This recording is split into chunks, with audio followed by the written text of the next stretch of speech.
My name is Juliane Kempfield. I'm the director here at Deutsches Haus at NYU. And it is my pleasure to welcome you to our event tonight, No Poetry About War, a reading and a conversation by and with Sasha Marianna Salzmann, Saïd Sayrafiezadeh, well, not quite, I think I got it wrong again, and Tess Lewis. We are so thrilled to have the three of you here.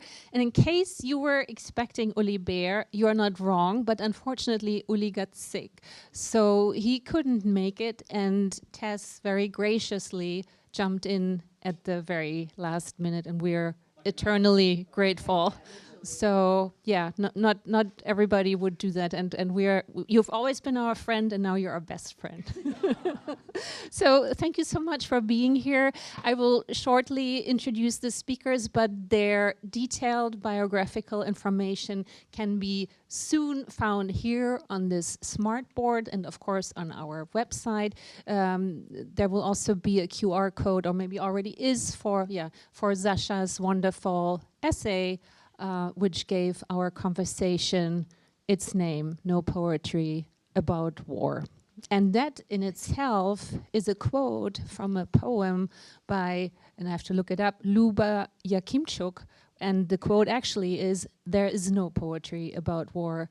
There's just decomposition," which is this strong statement, this strong quote, that you use to start your powerful and very moving essay that you should all read. In fact, who has already read this essay by Sasha? Oh, that's me. I closed my eyes so you can. All right, so there you'll find out what No Poetry About War means in this essay, because that's just the start. Then it gets more complicated, and in the end, it ends up with a conclusion that is perhaps different from what you expect from the start. But I don't want to tell you too much. Because you will discuss it, and then you can read the whole thing. And of course, this is a very timely topic. As we all know, various wars are going on in the world right now, and of course there's one in Ukraine, and that's what was the point of departure for Sasha's reflections. I want to thank again our speakers and our writers, and I'm so grateful this is happening, and I'm so thrilled that Sasha is currently our Max Kade writer in residence for another 6 weeks or so. All right. And so a big thank you to the Max Kade Foundation, also a big thank you to the DAAD, the German Academic Exchange Service, who support our academically inclined programming. Thank you to the audience. Thanks for being here. We are delighted to see you. And last but not least, a big thank you to my colleagues, to Sarah and to our program assistants, and a thank you to Isabel and Laia, who are filming this. If you don't want to be filmed, now would be a good moment to leave. And also thanks to Stefan for taking photos. We'll publish a photo album on our Facebook page in a day or two, so you can see yourself and our wonderful speakers on our Facebook page shortly. Now, very brief introductions, and I will start with Sasha, who is a playwright, novelist, curator, and director. Their most recent novel is Im Menschen, muss herrlich, sein, Glorious People, but you might know them from the novel Beside Myself, in German, Außer sich, which I think we have this one copy that is for sale, so whoever makes the highest bid will get it. Come talk to me afterwards. It's a fundraiser, you just didn't know. And I'm so thrilled that you are here in person, because this is, I think, the 4th time we are working together, but the first time was upended, and then it was Festival Neue Literatur, and then it was Crisis and Critique, like 2020, 2021, 2022, I can count, then 2023. But this was all virtual. So it's super nice to see you in person, and your physical presence and your being here has surpassed our wildest dreams. So we're really thrilled. And sorry, Saïd, I'm not gonna say the same about you, because we just met. But if you come every year, I will say the same thing about you in 4 years. So right? That's the incentive. So there we go. So Saïd is the author, most recently, of the story collection American Estrangement, which was a finalist for the LA Times Book Prize. He teaches creative writing at NYU, where he received an outstanding teaching award. And last but not least, Tess Lewis. She's a writer and translator from French and German. Her translations include work by Peter Handke, Walter Benjamin, Lutz Seiler, Jonas Lüscher, and my favorite, Philippe Jacotet. It's an insider joke, but no, I've left him out. She's also a Guggenheim and Berlin Prize Fellow. And if you like her performance today, you should come back next week when she will moderate a conversation with Anne Weber on May 8th about Epic Annette, which we are co-presenting together with the Goethe Institute at, I believe, 6:30, is that right? 6:30. And please join us for that event and stay for this event. And after the conversation, you will have an opportunity for to engage in a Q&A and have a glass of wine afterwards. So thank you for coming, enjoy. And now, Tess, the floor is all yours. Thank you.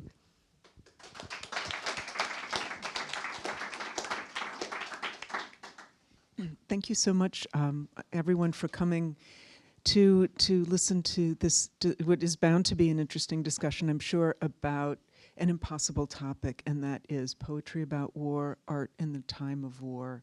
Impossible, but also indispensable. I think maybe we could start with readings, just to give everyone in the audience a sense of how both Saïd and Sasha approach this topic from different angles and in different spheres. So perhaps you go first.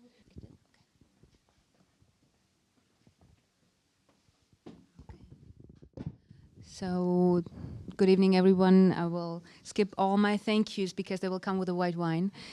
But it's such an honor, and I'm delighted to be here and present the first pages, really, of this essay you can read online.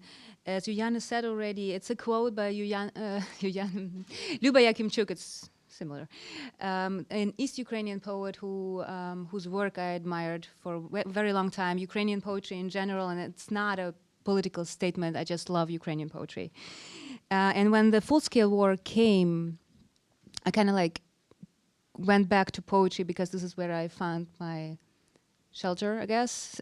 Something that is there is nowhere, and I somehow was comforting and just disturbing at the same time. So there's this poem, Decomposition, by Luba Yakimchuk, and she writes, "There is no poetry about war, there's just decomposition," and I reflect on that in this essay. There is no poetry about war, there's just decomposition. Over the last month, I've been trying to write, not about the war, but at all. I've tried to fit it in around phone calls as I ring round in search of accommodations for people on the run, in search of medicine, inflatable mattresses, children's shoes, swimsuits and trunks, the right kind of SIM card. When no one picked up on the Ukrainian refugee hotline, I ended up in the council phone queue being endlessly redirected. A slow-motion version of The Sun Silk Girl sawed away in my ear, and I stared at the blank page on my laptop thinking, this would be a good time to get some writing done. Eventually, after almost 2 hours of waiting and asking and being redirected, I was put through to a man who gave the game away. He said, "Listen, I can't put you through, but my colleagues have been told to let it ring." I hung up and went back to staring at the blank page in front of me. Now, I thought, right now would be a good moment to write something. There is no poetry about war. Valeria was someone I was in regular touch with after her escape to Berlin. We went to her 8-year-old medical together. We sat together over registration forms, but we also sat in parks, eating croissants out of paper bags and talking about the beautiful city of Kiev, where she had moved only a short while before the war began to spread west. Valeria said that all these hours in the maze of German authorities hadn't been wasted. She was learning German. Her first words, "Bitte warten Sie." Please wait. Just decomposition. I make another attempt to write on the train to Tatjana's. Tatjana lost touch with her mother in the first weeks of the Mariupol siege, and it was only after 16 days of radio silence that she heard she'd been found. She had walked through the war zone and across the border to Russia, tracked from Mariupol to Rostov-on-Don. That's 180 kilometers, Google Maps tells me, 36 hours on foot if you don't stop for breaks and if there is not a war on. Tatjana's mother is 73. She said the Russians at the entrance point had been helpful and welcoming. Only one question had struck her as odd. Did you see any crimes on your way here? Once she had answered their questions, they gave her tea and put her on evacuation bus to Moscow. She made it to Germany via Vilnius and Warsaw, and now she sits at Tatjana's flat saying that the Ukrainians shot at her and her house. The Ukrainians threw bombs at them, fired rockets at them, destroyed their garden. It wasn't the Russians, it was the Ukrainians. She knows that for a fact. It was what they said on the radio. The surface of the water quivers in Tatjana's glass as she tells me this, but you know, she goes on, I can hold my tongue. But how's Lita supposed to be calm? Lita is Tatjana's older sister. She fled from Zaporizhia a week before her mother, leaving behind a husband and son who has joined the city's defense force. And so, day after day, the two sisters sit with their 73-year-old mother who has walked over the half-ruined bridges and across mined fields, and now tells her daughters that the Russians want peace. Did she say anything else? I managed to ask. Your mother must have said something besides telling you that the Ukrainians shot at her and the Russians gave her tea. I hoped she might have dug up a few old stories to help her forget her long trek through the war zone, or perhaps I thought she'd said something nice, like how happy she was to see her daughters again. She told us how many nutters she saw on her way through the ruins of Mariupol. More nutters than corpses, all weaving through the streets like broken compass needles. There is the graffiti left on the walls by the butchers of Bucha, who gave you the permission to live a good life. And from Russia with love.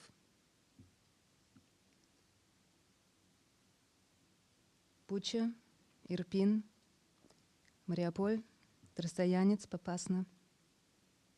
Bucha, Borodyanka, Andreevka, Varselь. Bucha, Chernihiv, Voivodivka.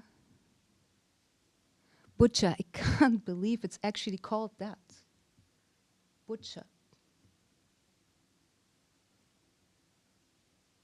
Decomposition. I'm invited to a panel discussion about the role of art in times of war.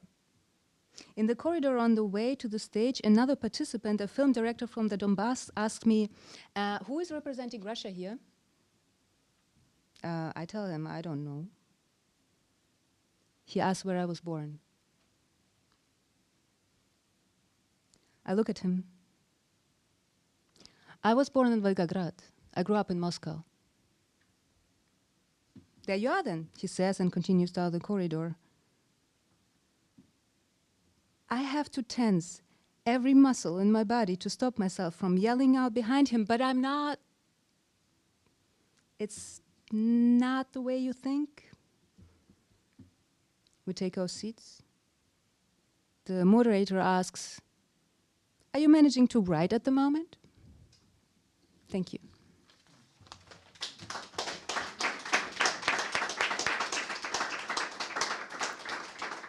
So it's interesting that your prefacing remarks, center the importance of poetry at a time of confusion, and when the war broke out, or actually at different points in the recent past, people have turned to poetry, but it's generally some predictable poems, whether it's Auden's 1939 or Zagizievsky's To Go to Lvov. And yet, when it comes to trying to find one's way immediately on paper and make sense of it, as you relate in your essay, it's hard. Yeah. When you, you're invited to panels to talk about this impossible expectation and process, what's the next step to the first part of your essay? Do you find it, did you find some kind of resolution in sitting in front of your computer and struggling with this dilemma? To be honest, I think that's the only place where I find some kind of sense in general. I know there are writers who know what they want to say and then they just put it in beautiful words. I'm kind of like the one who wonders what they think. And then I figure out while writing. I think there is a misconception that art is there to explain anything, especially art. It's different with the essays and, of course, humanities in general. But I remember very well the situation after this kind of panel. And you have these heavy topics, and Butcher just happened. And all the journalists were putting their microphones in your faces like, what now? And I get that they're asking. I know where they come from. But I think that this is the wrong place to ask. Because we are also there to ask questions, and we are there to observe. I think if I try to explain people our jobs, or I teach writing a lot, so I'm trying to say our job is to observe and put it in words, but we do not explain anything. If we're really good, we make things even more complex, and show more perspectives, more corners that are, lie in the shadow. So I do find a resolution in this essay, in this particular essay, by saying the only thing that will remain is poetry. And that comforts me somehow. Because there are so many great poets, and Lyubov Kimchuk is one of them, and there's like a huge list of beautiful writers. I wanted to call out their names to say that their work is what will remain after the war, and that's a lot. Which is also what happened with the First World War and the English, the great war poets of the First World War. So in a sense, perhaps it's as much that there's no poetry about war, but even more so there's no poetry in war. And you go on in the essay, you quote Jadin saying, I'm going to have to look at my phone, sorry. What does he say? War is not made for literature. Attempting to use war as literary material is the worst thing a writer can do, yet it's impossible not to write about war. War has to be written about. War doesn't need aestheticizing, but it does need recording. It needs witnesses, right? And so you switch, in a sense, in this essay, you're able to have it both ways, which is marvelous. But perhaps we can bring Saïd in with a different kind of approach and thought about war. Maybe a more expansive definition of war. Okay, maybe.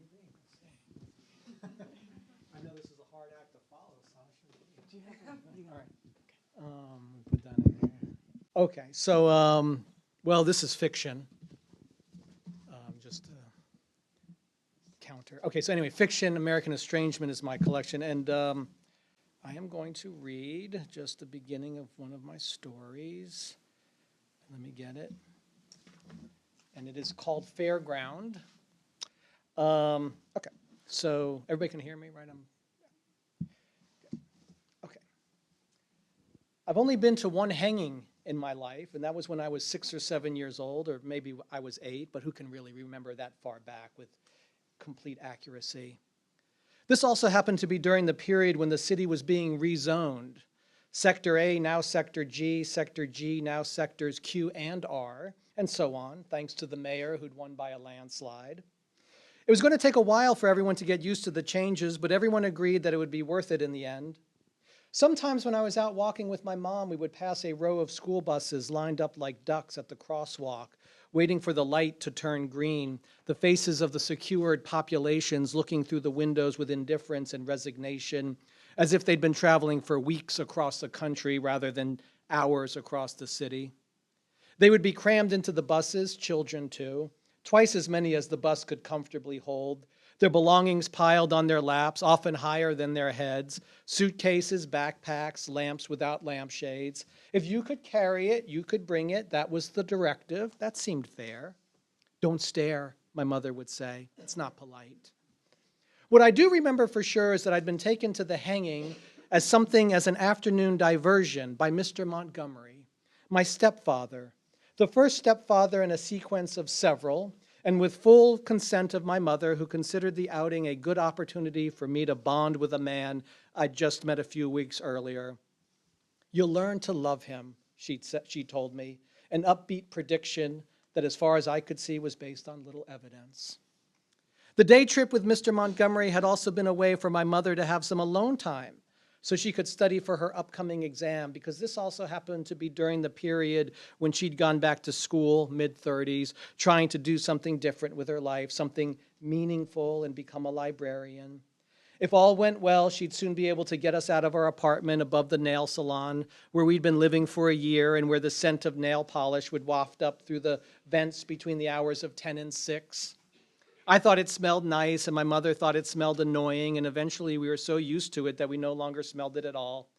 She told me that she'd take me downstairs one of these days so that I could have my nails painted at half price being one of the perks of living above a nail salon.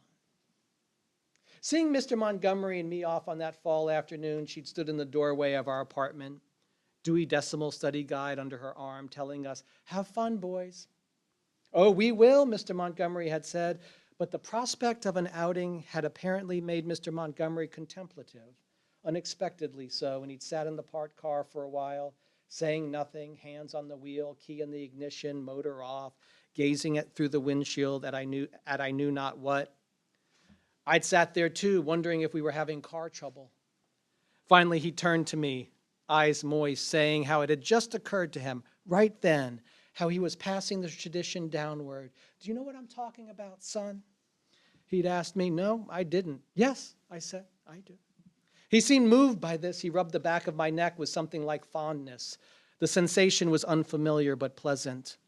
According to Mr. Montgomery, when he'd been a boy about my age, 6, 7, or 8, he'd been taken to his very first execution by his father, as had his father before him, and so on down the generational line.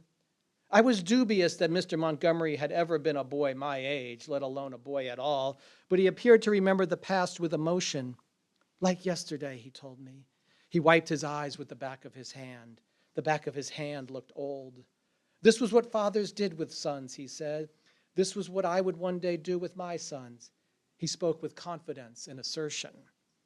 "I understand, Mr. Montgomery," I said. "You don't have to call me Mr. Montgomery," he said.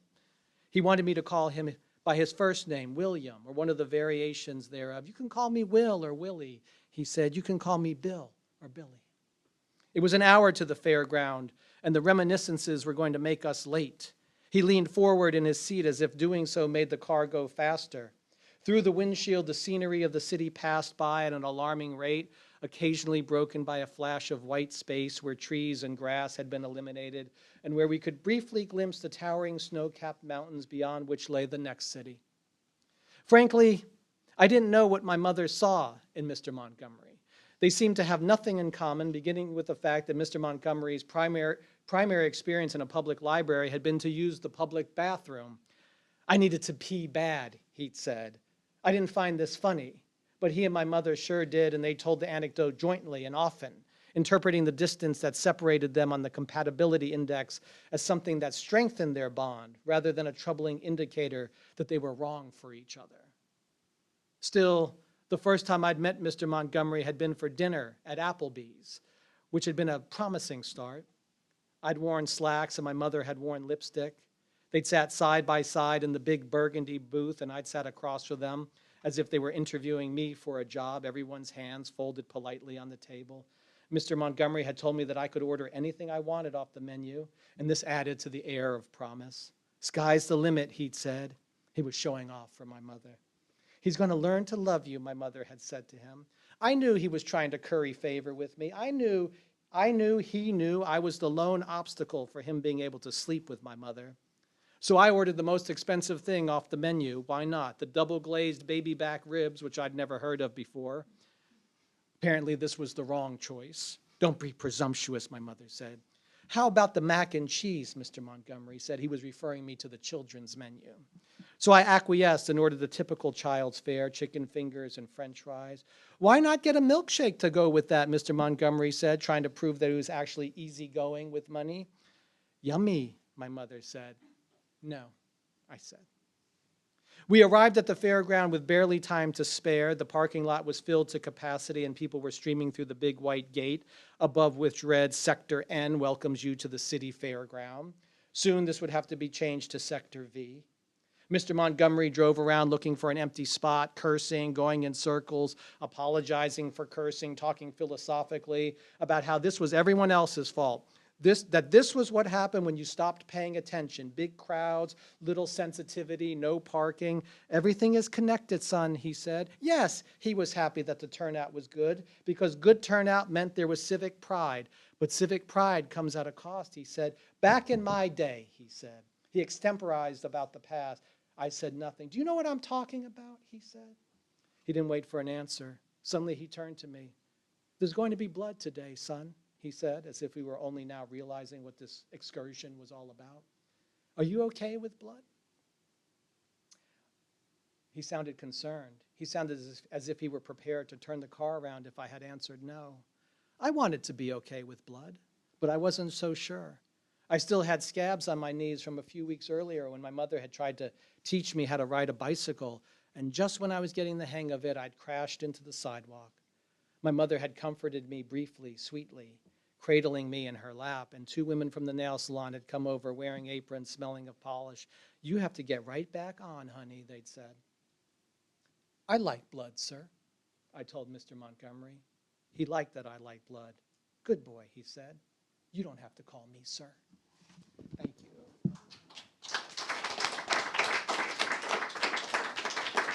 You have to buy the book if you want to see what happens. So I'm struck by, in particular, not just the whole story, which has got me on tenterhooks, but the sentence, you know, the cost of, or the expression, the cost of civic pride, and, you know, the cost of social cohesion, as also the overlap with the mother in your story who's walking through this war-torn area and believes what she hears because it's convenient, because it's persuasive, because that's all she's heard. So Saïd, what you've written others? Great overlap. That's exactly what I was thinking too. Yeah, your other stories are, I mean, for purposes of brevity, I'll call it class warfare, although they're more subtle than that. Yeah. So what are you exploring in your fiction, in these stories? Are you trying to figure something out? Are you trying to paint a picture? It was so funny because, is this on? Yeah. We were talking about one-word answers. Moderators who get one-word answers, because I have one-word answer, but then we can, you said, what am I trying, America? Mm-hmm. Yeah. That's a laugh line. Yeah, so it's a all facets of it. Yeah. But I love what you said, Sasha, about not explaining, exploring. I think that's how you put it. Yeah, that's what I'm looking to do. Explore from various angles. I'm taking it from the point of view in the story I just read of people who have accepted the status quo. It's the frog. It's the frog we were talking about. The frog in the pot. The frog in the pot. Say the frog in the pot thing. You know the frog in the pot. Yes, yeah. That if you put a frog in boiling water, it will jump out right away. If you put a frog in lukewarm water and turn the heat up underneath, it will die because it doesn't notice the temperature increasing until it's too late.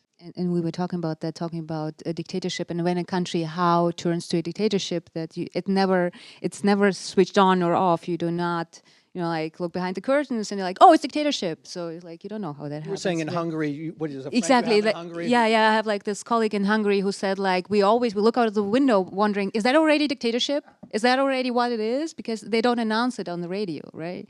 And that's what you need the slow boiling water for. So people are ready and they don't even know. Yeah. So the story I read, the water has been turned up slowly. That they've accepted this. They're not aware of yeah. But I haven't read enough of your stories, but I have read a number, and America is the perfect answer, of course. But there are strong overtones, primarily overtones of cruelty in your stories, direct and indirect. I don't know why that's making me smile. Yeah. But wait, why? What are you saying, that precludes that being about America? No, I just think no. In fact, it feels not so much revelatory, but all too familiar, because everywhere, it's like the slogan, the cruelty is the point. Cruelty has been normalized, it's accepted, it's encouraged. And so it's becoming perhaps something to, as much to fight against now as to resist as to understand. And of course, how can you resist without understanding? Yeah. And I think in my stories, I don't think, I like my characters not to understand. I like them to be a bit clueless. They're fumbling their way through life and society, and they don't also understand what's being imposed upon them, that they are part of something larger. They've, again, just kind of accepted their lot in life. Well, as I was scrambling to prepare today, I came across an interview you did at Book Forum, and there was a very telling answer where you talk about how you were called up by a recruitment officer, and he said, do you want to come down, talk about joining up? And you said, no, thanks, I've seen Platoon. And he Who's said, seen Platoon? What, only 4 people? All right, you got to go on Netflix. Well, tonight. you could go to any Grizzly war movie. Okay, yes. So it was, I was right out of high school. I just graduated from high school. I was 17. And I had literally just seen Platoon. It must have been 1986 it came out, Willem Dafoe. And the recruitment officer called me, and what you said, and I said, I was being a little, like a teenage, I said, but it's honest. I said, no, I just saw Platoon. And he went, oh, it's not like that anymore. That's what he said, it's not like that anymore. And then 4 years later, we're in Iraq. Mm-hmm. Yeah. But for many soldiers, it's not like that. And you have a story about that as well, which, the end of the encounters with the enemy. Right. You going to spoiler alert? I'm not going to spoil it, but it's interesting how that's right. In your stories you reflect this obliviousness, but the impending damage is. Well, I'll give it away. We'll give it away. Why not? I mean, Tess is referring to the story I wrote. A soldier at war who's bored out of his mind, has seen no action, went to some unnamed country in order to have an adventure. That's sort of what he was promised. He's been there many months. His tour of duty is ending, and at the very end, he finally spots. He has had no encounter with the enemy, and he finally spots an enemy, or who he perceives as an enemy, from very far off, and he kills him. And speaking of cruelty. But to understand all the shades of how devastating this is, you will have to read the story. But Sasha, you are writing about, in this essay, and trying to come to terms with people in a situation who don't have the luxury of fighting at a distance. Yes, the Ukrainians are using drones, but it's not it's not saving them. They are suffering massive losses with these drones. War is present, and real and overwhelming. What can writing do about it? Writing in all genres and forms. What can these discussions in, podium discussions do to educate, to enlighten, to comfort? I mean, what keeps you going on is those are different questions. What keeps me going? I think that in general, especially poetry, is there to be discomforting. Otherwise you have to listen to pop songs, you know what I mean? They're poetry too, and they're fun, and you listen to them walking through the streets and getting this other mood. But I think that real poetry is coming from pain anyways. It doesn't have to be war all the time. It doesn't have to be a recent war all the time, but it's not coming from a place where you're like so in love that you need to write the song and it sounds like Miley Cyrus. It doesn't. But I go back to, it was a very interesting experience for me because I read poetry a lot. I don't write it, but poetry is what is holy for me. But I did not think of going to poetry when a war starts, you know what I mean? Or the full-scale war starts, or that kind of a situation where it feels like very, very close. I would have guessed that I would read all the Masha Gessen books again, all the essays, all the nonfiction. But I couldn't focus on anything else. And I mean, as you heard, we all have been busy. I'm part of a huge supporting network. It was not only individuals. Berlin was doing actually quite great with the supporting of the first huge amount of people coming. And so I could not think of one thing straight, but I could read poetry. And I was just really drawn to this Yakimchuk books and Jadin's books and Stepanova's books. And this is the only thing that kept me sane somehow. And of course, I'm wondering why that is, but I don't think there is this one explanation. And there's a very funny thing, Maria Stepanova, who is this Russian writing poet who you really should read if you didn't yet. She said something very funny about poetry. She said it's very sad that the amount of readers is getting lower and lower. Nobody really read books anymore. The good news for poetry is it's the same amount of 300 people who read poetry. That never changed. And I think that's true. For those who really believe in poetry, it's it's a survival machine. It's when the pandemic hit and we were put on television and radios and everything to speak about what is writing doing right now, how do you feel right now, and everybody's not so well. I was thinking or writing about poetry or writing as a breathing machine, because for some people books kept them sane, you know what I mean, and a lot of people lost their mind and a lot of people didn't because they had something to grab on. And so I think that poetry is not there for a purpose. I think that good art is never there to save you. We have other mechanisms, right? We have nonfiction, we have politics in the end, there demonstrations, a lot of things of engagement. But I think what poetic languages in the end for me is something that is just there. It's like the blood that goes through the whole body of society, and it's there. It's there regardless.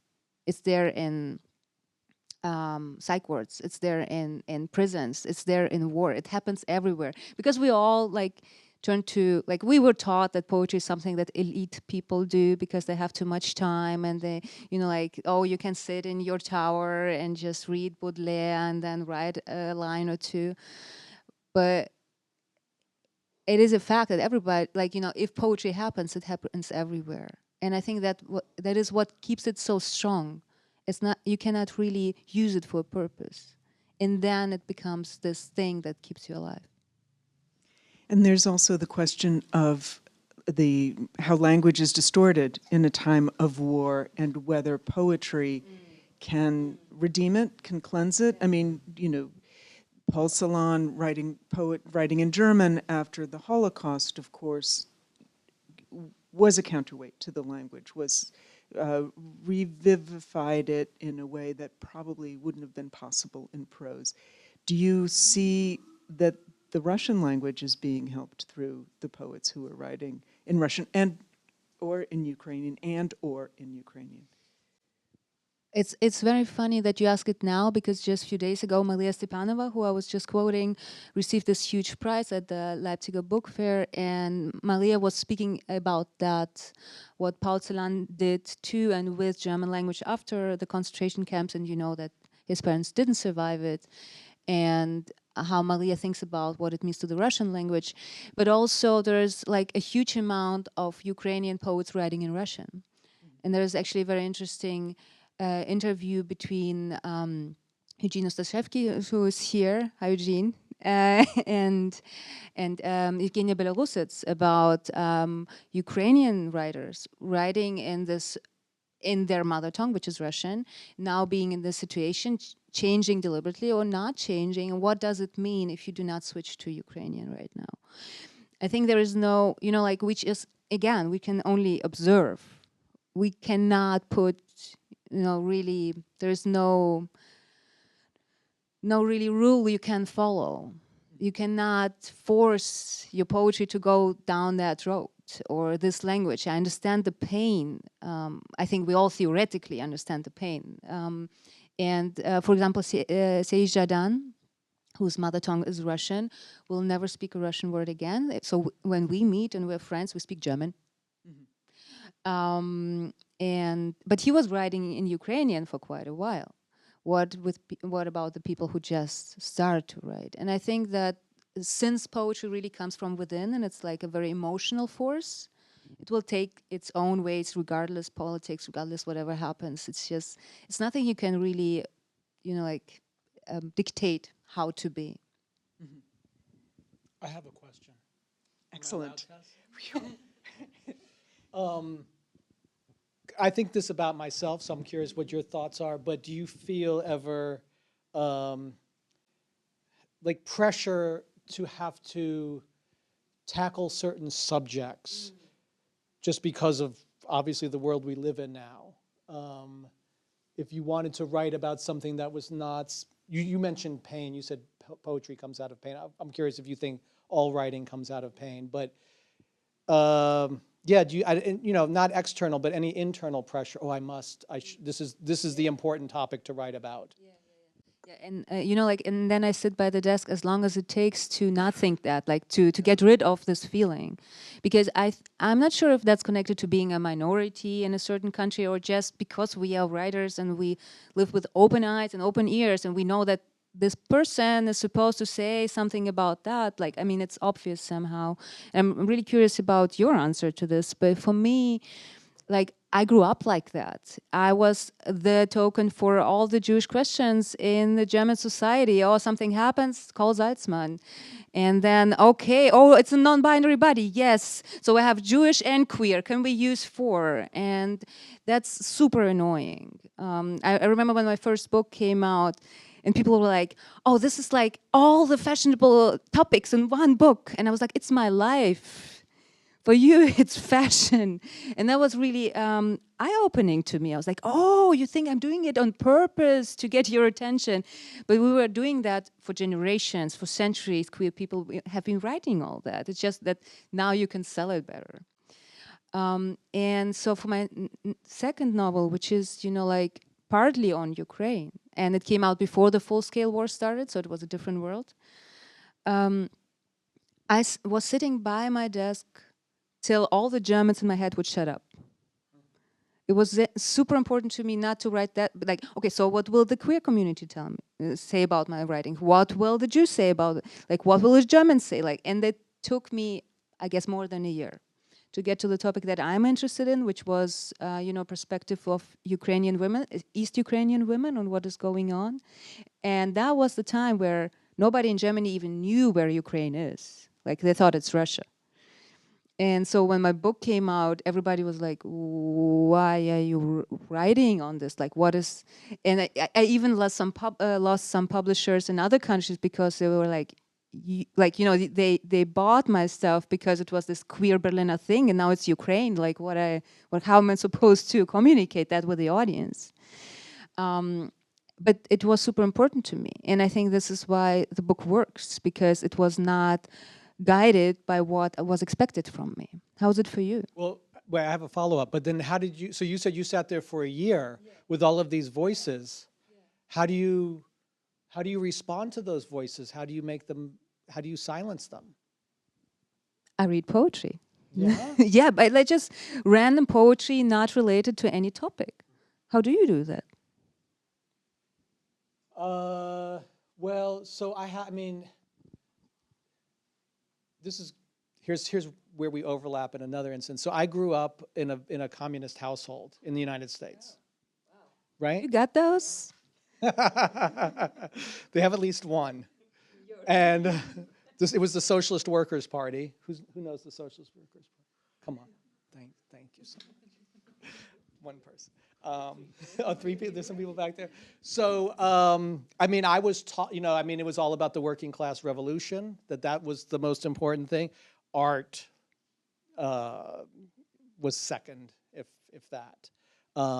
So I have had a voice in my head. I don't think it's, well, maybe it's still there, but definitely was that was sort of dictating what I should be writing about. But it's not, it wouldn't have been this kind of story. It would have been a story with an agenda. It would have been, you know, like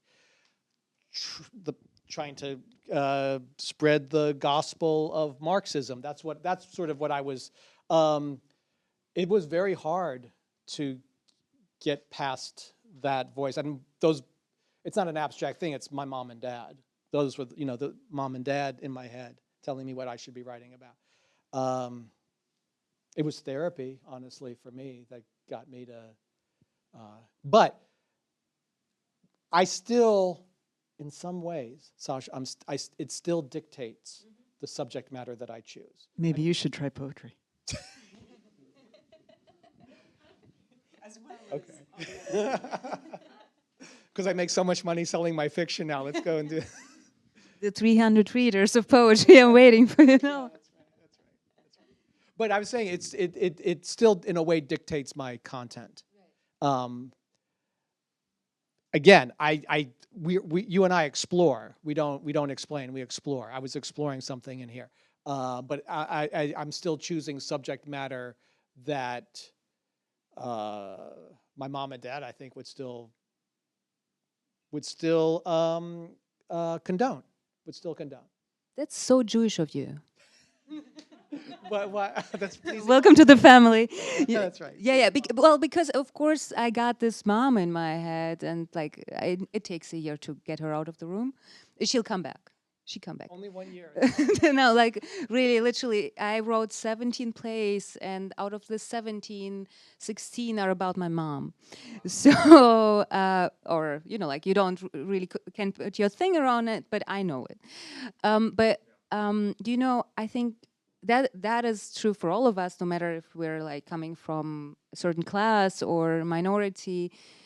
We are this filter for everything that is surrounding us, right? So it's kind of like normal. You're never just you. Like, and there's like this horrible misconception of like I am this, you know, like the hand of art, and it just goes through my body, and I don't know what I'm doing here, but it's just holy, like it is.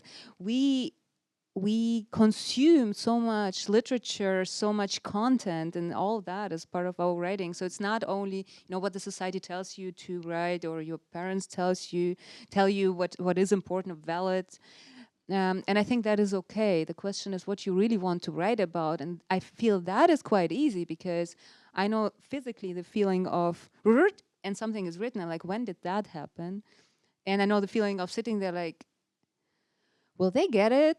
You know, and especially for me, it feels a little bit like translation, really. I write in German, sometimes in Russian, but mostly in German. And I know that I'm writing for a German-speaking audience in the first place. And I know that a lot of things are not understood. Like we start with salads, recipes, you know what I mean? Like very easy things. Arbat, this famous street in Moscow, like nobody will know it in Germany, so do you explain it? Here we go, explain, explore. Do you translate it into a German understandable language? And it's super hard not to. Do you know what I mean? It's super hard to say, I believe that the stuff is good enough to get you through the book, And sometimes you will just feel something. You don't have to understand all of this. And that really comes for me from something that, like a lot of things that Toni Morrison said and wrote. Like, she was very keen on the white gaze will not be central in my work. And I took a lot of time, like, just to sit there and understand what it means for my writing. That, you know, like the gaze of the majority, the dominant culture, whatever, is not the one who dictates. Parents are different, though. They're not dominant culture. They're your parents. That's different.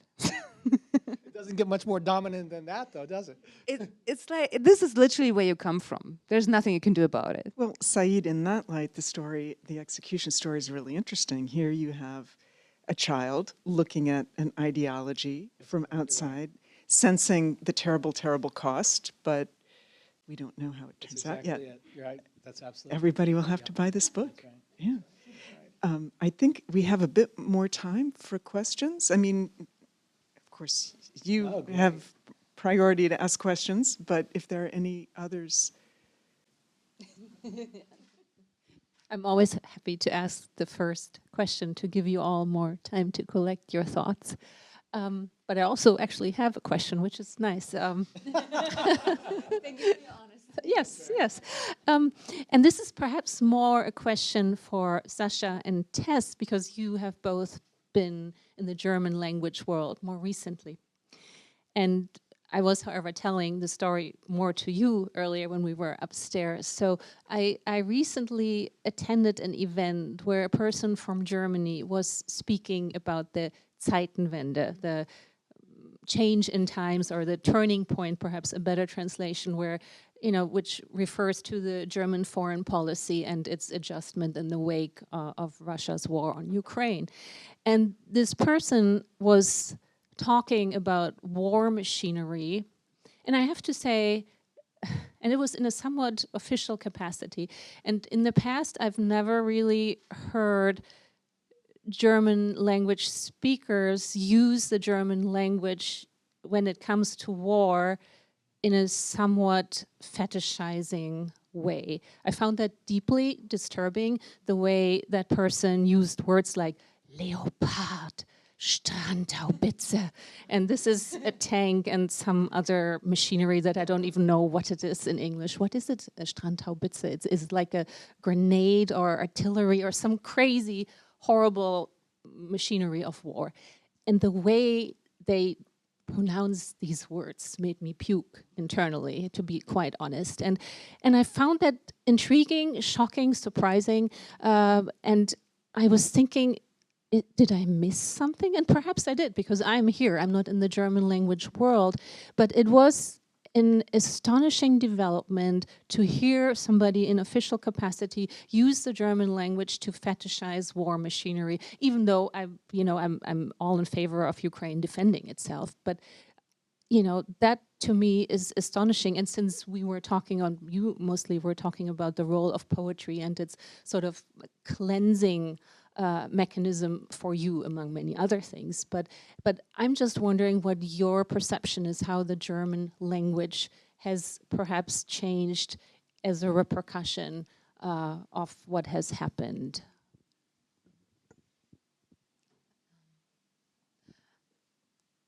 Let's say that I still didn't get the Zeitenwende, you know, like means the change of time, like times are changing, the Bob Dylan song.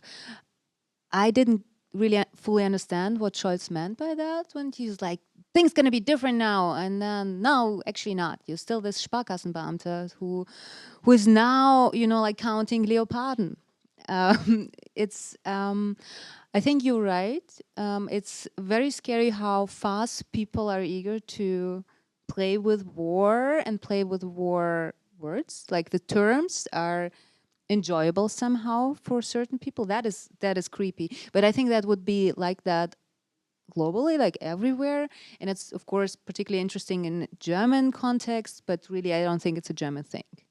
If you allow people, they will go to war immediately. Obviously, I'm also absolutely pro arming Ukraine. That's not the question. The question is what is happening to the language, right? Because that's our sphere. And I think that for me, it's crazy interesting also having all these debates with, you know, like in American context, I remember we were speaking about like how terms freedom and safety are totally different things. You know, like if safety first is kind of like occupied by the left here, and freedom is what Trump would say, you know, like freedom not to wear a mask, freedom of speech, whatever they. And in German, it's the opposite. Freedom is the left thing. That's our term, freedom. We have for freedom, which means like really freedom, you know, like for minorities, real freedom of speech. And security, safety, this is something that CDU, so the right wing, would use.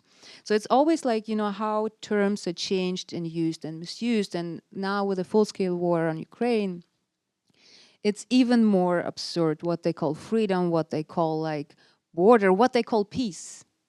And I think that the most scary thing for me is what pacifist means in nowadays in Germany. Because pacifists today in Germany are the Sarah Wagenknechts, are the Alice Schwarzers, are the people who say, do not arm Ukraine, we need peace with Russia. Which makes me not a pacifist anymore. And it's like a world upside down. But I think, you know where I'm coming from. It's like it's the same in States, right? Like words are misused in a way where you don't know who you are anymore, but you know that you're sending signs. If you just like say something, then you're just dropping a bomb. Can I ask you a question about your question? So the German diplomat or whomever. So do you feel like there's a difference between what he was saying, the way he was talking about war, and the way you've seen Americans talk about their wars in this country, specifically with Iraq? Were you here during the Iraq War? Oh, you were? Okay. Did you notice, or do you feel like it's... I mean, I have to say, I guess I'm more responsive to the way Germans speak about war just because of my history. So I feel I'm perhaps, and that might be a mistake, more forgiving about how Americans talk about their wars, even though I'm part of this country also. But it's just really, I have a stronger reaction to when Germans do this. And in the past, I haven't experienced it like this. I always felt Germans had a more thoughtful approach about war for obvious reasons. Well, one thing that does give me hope in a certain sense about the German language and this sorts of attitude is that along with the Zeitenwende, at the same time, another word that was coined was Scholzen, to promise things and not deliver. So, you know, and to talk about, oh, it's a big Zeitenwende, a big change. And mentally, you know, on one level, conceptually, it is an enormous change for Germany to think that way of arming another country. I mean, it's mind-blowing. It's just not happening.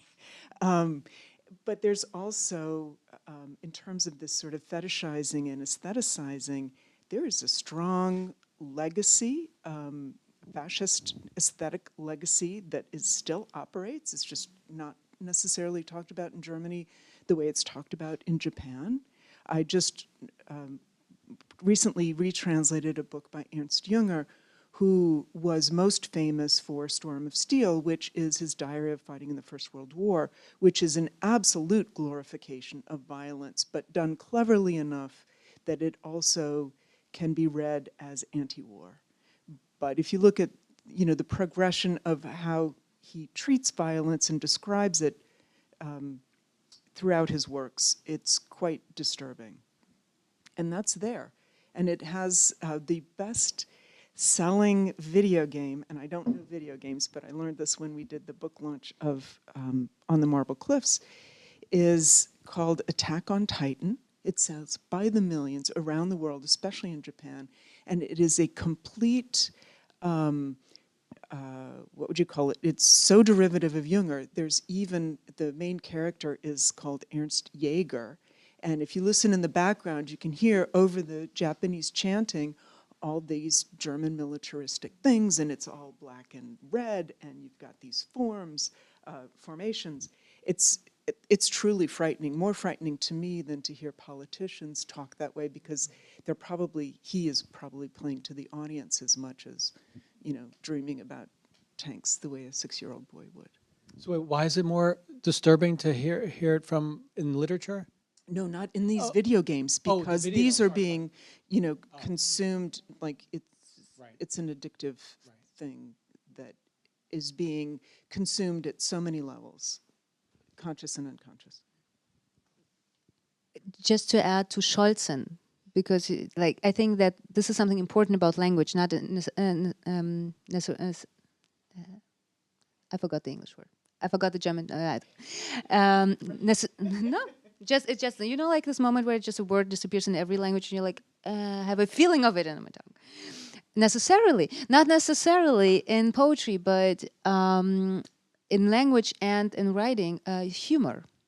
And I think that this is something that is giving me hope when it comes to nothing will save us, but something is helpful. And this is humor. Scholzen is funny. And the first things I heard from Ukrainians who were literally just coming out of the trains from Lvov and Kiev, they were telling jokes. Really great, fresh jokes they came up with right now, like from the basements where they were hiding. And somehow at one point I recognized similarities to the Gezi Park uprising in Istanbul, where I was living back then. The first thing that happened was humor. All over, graffiti, and the language changed. And I think this is something that keeps us going, but also gives us hope, because where there's humor, there's humanity. And that will also outlast us all, I think. And there's nothing dictators fear more, actually, are more sensitive to than ridicule. Yeah. Are there any more questions? Maybe just to follow up on the subject of humor, and maybe this is more for you, Sasha, but you mentioned therapy, so maybe this too. I mean, do you think that in terms of your work in the theater, and I know you also work between languages, and how do you think that theater, or maybe conversations, or sociality that could take place in the theater, does that play a role in constructing a new kind of language, and how do you feel that engages with some of these questions that we've been framing in terms of poetry? Well, to be honest, I think that's even, it's reshaping not only the language, but really the society. That was my experience. And I think if I would not have gone through this, I would think, yeah, this is what you're supposed to say if you're like, homo theatricus, as I call myself. Like, I grew up in theater. I quit school when I was 17 and didn't leave theater until I was 34. So literally half of my life was theater. And I saw a society reshaping through what we have done there. We started conversations, and we were hosting conversations that addressed the whole city. So people who would normally not go to theater suddenly were sitting in the audience because they could afford a ticket, because they felt addressed, and it became sort of a movement. So I think that my confidence that art is meaningful comes from there, not necessarily from books. Although I grew up with books, and books, like when we immigrated from Russia, the only thing I had were books. So like they kept me somehow alive, but where I really understood the importance of art was in theater, because this is the most political kind of art, I feel. You invite a group, you address the city, you make this promise that it's going to be interesting for everybody. So there is a certain obligation, and also you have to think about like which names were going to be on the poster, which faces, topics, who is it interesting for, can people afford the ticket? And I think that coming from there, it was easier for me to go to novel writing and also essays, because I knew it is meaningful. Otherwise, I would have stayed an activist, I feel. I mean, I'm not sure I'm saying it now, but back then I felt like, no, I don't want to write books. This is what these other people do. We have to change the world here. And we kind of did. I mean, it's not that we changed Germany, but we were part of a huge, change that is going on now. And I think it's happening all over. And I think that also who's published is changing, also in the literary world. It's not only theater. And it's all telling a huge, huge story of society, really. But I felt that especially theater is what we call soziale Plastik, social plastic. Do you say that? Like, how do you say soziale Plastik? It's, that's that, the translator. Transformational, I think, rather than plastic. Okay. Plastic in the sense of shaping or sculpture. so like a social theater. Everything you have in a society, you have in a theater. And you're never alone, and you're responsible for everybody. All of your moves gonna affect everybody else. And if you got that, you know how to write, poetry and prose and novels and everything. Did you want to address the question? You did a great. I was going to ask you a question about it, which is, do you feel that theater is inherently political, or it depends on the content? Yeah, but that I can answer very quickly. If you allow yourself not to think about the names on the poster, that is a political thing. It's political not to be political. If you do just Juliet and Romeo and it's just nice, that's a huge political statement. And I know that theater works really different in US. I know that, but you're all familiar with Brecht. And even before Brecht, theater was the most political way to address. You invite people. A book doesn't invite anybody. A book is in the shelf, and you go there. And if you read it, it's an intimate experience. If you... So you don't have to rub that in. Excuse me, I'm also writing now. You may have to... But they come. Eventually they come.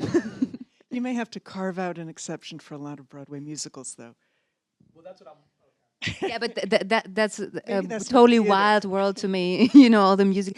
I do think, though, and that's important. But you would say, sorry to interrupt, but you would say that's political, they're political and not being political, right, Sasha? Is that Yes, but look at the casting of musicals nowadays. Oh, yeah, okay. It's okay. Right. So, like, if you represent the whole city, you can sing songs about love. My question is, because Sasha, she has multiple linguistic talents, so maybe would you like to think about the audience as Russian-speaking people for the next essay, or maybe what do you think about your target audience, like younger people, older people, other countries, and so on? Yeah, the audience. Do you think about the audience? Do we think about the audience? It's Who my readers are? yeah, like yeah. All the time, yeah. You do? Sure. Why not? What? Yeah, because no, that's good for you.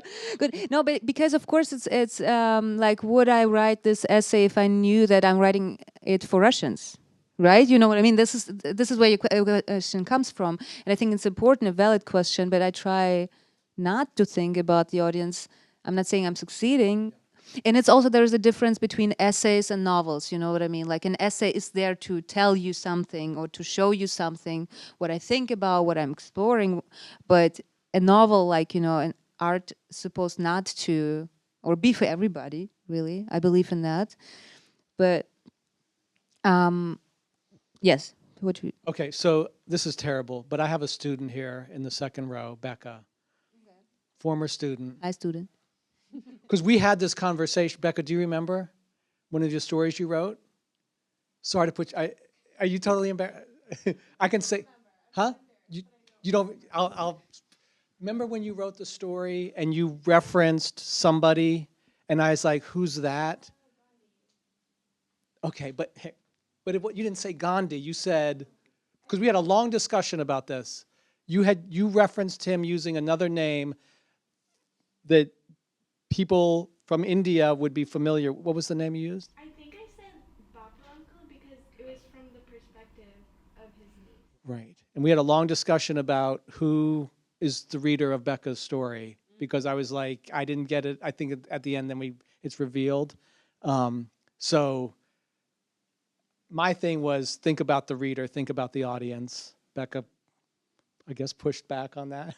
I don't know what your final. But I think that there must be a way to make it like not understandable but feelable. I know that's not a word, but like it's basically, That's what you were saying earlier. Yeah, you exactly. Use certain words. You use certain, right? You said Russian words, but your readers are German. And I know that, and I'm not explaining to them, Right. This is a salad that you used to have in a certain Jewish-Russian community. Like, that's not what you do. But there must be a way to make it accessible to everybody. And I believe, like, I strongly believe that good texts are for everybody. But, when I read, Junot Diaz, Yeah. He got a lot of Spanish in his text. I don't speak any Spanish. I got everything. You know what I mean? Like, if the text is really good, it's okay not to understand every word. But part of the difference may, or one of the factors in the difference between your two approaches may be that you are here in America working in one culture and you're working between several cultures, necessarily, having come to, and the contents that you're writing about. I know we have a question. Thanks a lot. Yeah, I do have actually a burning question, because I keep thinking Hölderlin. And I keep thinking, was bleibet aber, stiften die Dichter. So what remains is kind of set by the poets. And I understand poets as anyone who produces text, you as writers, or if you write for the theater or whatever. What would you like from you to remain about the state of affairs that we're in right now? Because what he says basically is, whatever we write as poets, this is what's going to remain for the generations to come and for those after us. Do you have a take on this? No? Okay. You know, like, you can also think this further to, so don't mess with the poets, because they're gonna put everything that happens in, yeah, that I say sometimes to people who annoy me, like, don't mess with me, I'm gonna write about you. And I think there's even a Marx saying, be nice to children, they might become writers. I wanted to get one for my mom, but she already knows. I think that, you Sharon know, Olds has that quote, do what you're going to do and I'll write about it. that's cute.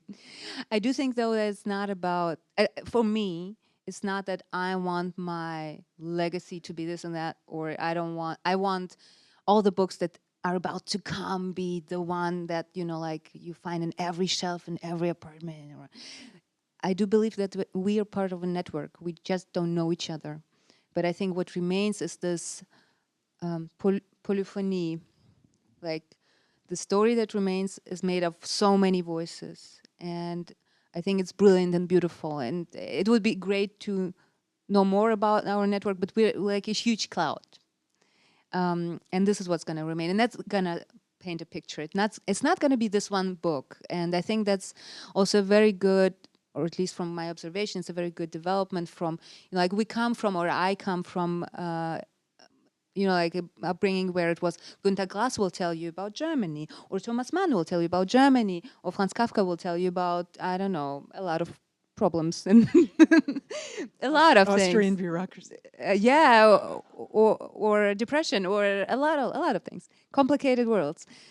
And now I feel that we get rid of this genius, or at least the belief that there's this was genius and this guy gonna tell me. It's all of us. And it's like, it's accessible for everybody. People can grab this book or that book, and it will paint for them their picture. That's also like, we got rid of this one narrative, and it's a good thing. That's a nice way to end, right? You just don't want to answer that.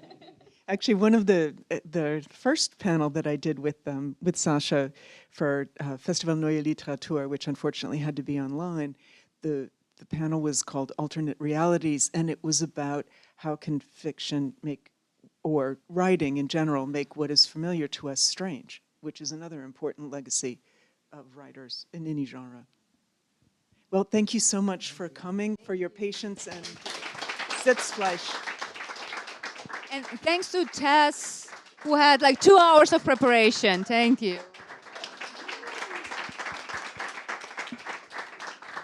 Let me also echo the thanks. Thank you so much, everybody. Tess, you're our hero. Don't forget, the highest bidder gets this book. And come back to see Tess next week on May 8th at the Goethe Institute for Epic Annette. And now continue the conversation with our speakers and with one another, hopefully over a glass of wine outside. Thank you so much, everybody. Good night.